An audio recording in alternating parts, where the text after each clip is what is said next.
अस्सलाम वालेकुम जी, मैं हूं नज़र। आप लोग देख रहे हैं मेरा यूट्यूब चैनल मिस्टर व्लॉगर। तो अभी सारा काफ़िला हमारा जा चुका है, हम थोड़ा सा लेट हो गया 1-2 मिनट।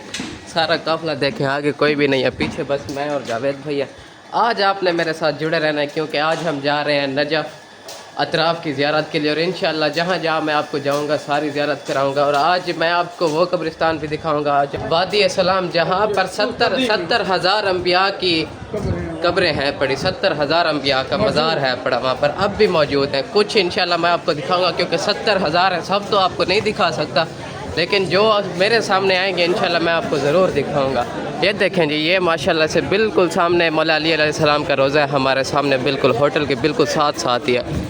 ये भी बस यहाँ तक भी पहुँचते हमें 2 से 3 मिनट लगते हैं। होटल हमारा बिल्कुल साथ भी, यही पीछे दूसरी गली में हमारा होटल है पड़ा, और ये सामने मौला अलैहिस्सलाम का रोज़ा है पड़ा। अभी 9:30 बजे का टाइम हो रहा है और आप यहाँ पर बाहर गली में रश देखें। ये मेन एंट्रेंस जो है ना, यहाँ पर रश देखें और आप सोचें कि अंदर कितना रश होगा। आज ज़्यादा होगा। रात भी मैं गया था ज़ियारत करने के लिए, अल्हम्दुलिल्लाह। रात जैसे भी हम आए थे, खाना वगैरह खाने के बाद हम गए थे, इरफान भाई और मैं आखिर में गए थे, तकरीबन 11 बजे हम गए थे, लेकिन उस टाइम पे इतना रश नहीं था। ये देखें, ये तो बाहर गली में इतना हाल है, इतना रश है पड़ा, और सोचिए अंदर हरम पाक में कितना ज़्यादा रश होगा।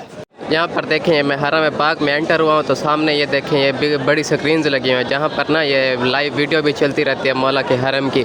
सिर्फ यहाँ पर भी नहीं, करबला में भी ऐसे ही था, लगी हुई थी ये स्क्रीन्स, और मशहद में शायद मौला रज़ा अलैहिस्सलाम वहाँ भी थी, बल्कि हर जगह पे जहाँ भी मैं गया हूँ तकरीबन हर जगह पे कुम में भी थी, बीबी मासूमा कुम के रोज़े पर, और यहाँ पर भी हैं। तारीख़ की जो बातें हैं ना, जो पुराना रक्षा होता है वो भी यहाँ पर चलता रहता है, और जो लाइव होती है, लाइव कास्ट होती है, वो भी यहाँ पर चलती रहती है। सबसे पहले वादी सलाम में हम जाकर पहुँचते हैं हज़रत हूद और हज़रत सालेह अलैहिस्सलाम की मज़ार पर। हज़रत हूद और हज़रत सालेह अलैहिस्सलाम का एक ही मकबरा बनाया गया है, उनका एक ही मज़ार बनाया गया है। ये वादी सलाम वो कब्रिस्तान है जिस कब्रिस्तान में 70,000 अम्बिया किराम अलैहिस्सलाम मदफन है, जहाँ पर 70,000 अम्बिया किराम अलैहिस्सलाम को दफन किया गया है। इसके साथ साथ आपको बताता चलूँ कि हमारा सालार हमें बता रहा था कि ये कब्रिस्तान वादी सलाम कब्रिस्तान तकरीबन 37 किलोमीटर तक फैला हुआ है। तकरीबन 37 किलोमीटर तक ये वादी इस्लाम कब्रिस्तान फैला हुआ है, और इस कब्रिस्तान वादी इस्लाम कब्रिस्तान के अंदर हर एक कब्र के नीचे 2 से 3 कब्रें लाजमी मौजूद है। मतलब एक कब्र के ऊपर दूसरी कब्र, फिर उसके ऊपर और कब्र। ये जिस जाल पर आपको धागे बंधे हुए नज़र आ रहे हैं, ये कुआं इमाम जाफ़र सादिक अलैहिस्सलाम है। इस कुएं का पानी तो अब खुश्क हो चुका है, लेकिन इसकी निस्बत मौला इमाम जाफ़र सादिक अलैहिस्सलाम से है। खुश्क होने से मुराद ये नहीं कि बिल्कुल भी पानी ख़त्म हो चुका है, पानी इसमें है सही, लेकिन बहुत नीचे है, जो कि ऊपर नहीं आता।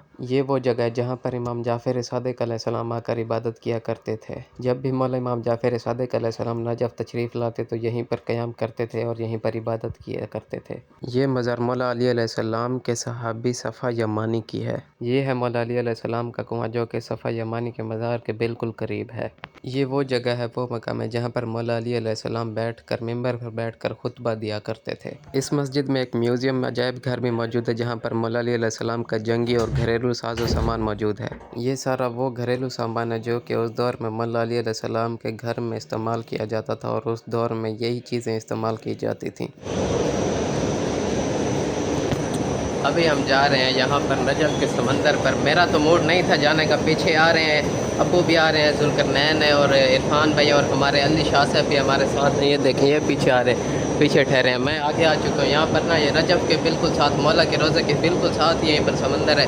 मेरा मूड तो बिल्कुल भी नहीं था क्योंकि मुझे भूख बहुत ज़्यादा लगी हुई है। पहले हम वादी सलाम गए थे, वहाँ पर तकरीबन हमें 3 से 4 घंटे लग गए हैं। 9 बजे हम निकले थे, अभी 1 बजे का टाइम हो रहा है। अभी हम समंदर पर जा रहे हैं, लेकिन इन्होंने ना ज़बरदस्ती मुझे बुला लिया। खाना भी रेडी था, बाकी सारे चले गए हैं उधर ही होटल पर खाना खाने के लिए, और ये मुझे इधर लेके जा रहे हैं। अभी सफ़र भी काफ़ी ज़्यादा है यहाँ पर समंदर तक जाने का।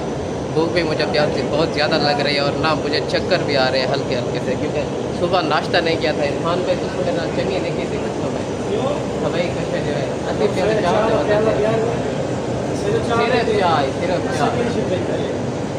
ये अली शाह साहब हैं। अली शाह साहब को आपने पहले नहीं देखा होगा, ये अब आए हैं हमारे साथ। रईस ऑफ करोड़ सैयद हुए रईस। सामने देखें, ये आपको पहाड़ की तरह कुछ नज़र आ रहा है ना, यहीं से हम नीचे उतरे हैं लिफ्ट के ज़रिए से, और अभी हम रोड पे हैं, जा रहे हैं। अब पता नहीं समंदर कहाँ है। ये देखें, समंदर बिल्कुल भी नज़र नहीं आ रहा। मुझे तो लगता है ये काफ़ी ज़्यादा सफ़र है समंदर तक जाने का। ऐसे ये पैदल ना जलील कर रहे हैं हमें मुझे। یہ ان کا تو موڈ تھا، ابو کا، ذوالقرنین کا اور یہ شاہ صاحب ہمارے ہو گئے، عرفان بھائی، چاروں کا موڈ تھا جانے کا، لیکن میرا موڈ نہیں تھا. یہ مجھے زبردستی لے کر جا رہے ہیں. یہ دیکھیں یہ آگے روڈ آ گیا. اب پتہ نہیں یہ یہاں سے کتنا دور ہے آگے. اس راستے سے ہو کر ہم ایسے اس بستی میں جا گھسے ہیں. بستی میں گئے ہیں، وہاں سے پوچھے آگے بستی ساری کی ساری بستی تھی، سارے کے سارے گھر تھے، آگے جانے کا کوئی راستہ ہی نہیں تھا. ایک دو لوگوں سے پوچھا، انہوں نے کہا کہ اس سائڈ پہ سمندر نہیں ہے، اس سائڈ سے کوئی راستہ نہیں ہے جانے کا، اب یہیں سے واپس جائیں جیسے آئے تھے، اور پھر ایسے سیدھا وہاں جا کر وہاں سے آگے سمندر ہے، وہاں سے جائیں. اب ہم آگے جا رہے ہیں، واپس جا رہے ہیں جہاں سے ابھی اس طرف گئے تھے. آگے جاتے ہیں، پھر کسی سے پوچھیں گے اور پھر جائیں گے سمندر کی طرف. ایک تو ہمیں ان کی زبان نہیں آتی، بس کچھ تھوڑی بہت آتی ہے کیونکہ 10-15 دن ہو گئے ہیں یہاں پر. اچھا عراق میں عربی بولی جاتی ہے، تھوڑا بہت وہ بول لیتے ہیں، وہ اشارے سمجھ جاتے ہیں، بس اتنا ہی ہوتا ہے. انہوں نے کہا ہے اب اس طرف جاتے ہیں، دیکھتے ہیں کیا بنتا ہے.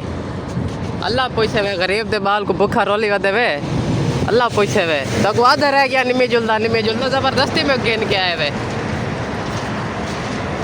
ہم گئے ہیں آگے اتنا 3-4 کلومیٹر پیدل چل کے. سمندر کا نشان بھی ہمیں نظر نہیں آیا. اب بھوک اتنی زیادہ لگ رہی ہے، 2-3 ٹیکسی والوں کو میں نے روکا. یہی نا سب سے بڑا مسئلہ ہوتا ہے، آپ کسی ملک میں جاتے ہیں نا، اگر آپ کو ان کی لینگویج نہیں آتی، زبان نہیں آتی، تو ایسا ہی ہوگا آپ کے ساتھ جیسا اب ہمارے ساتھ ہو رہا ہے. کسی بھی ملک میں جائیں، پہلے وہاں کی زبان سیکھیں، یا کوئی ایسا بندہ ساتھ لے کر جائیں جس کو وہ لینگویج آتی ہو، اس ملک کی زبان آتی ہو.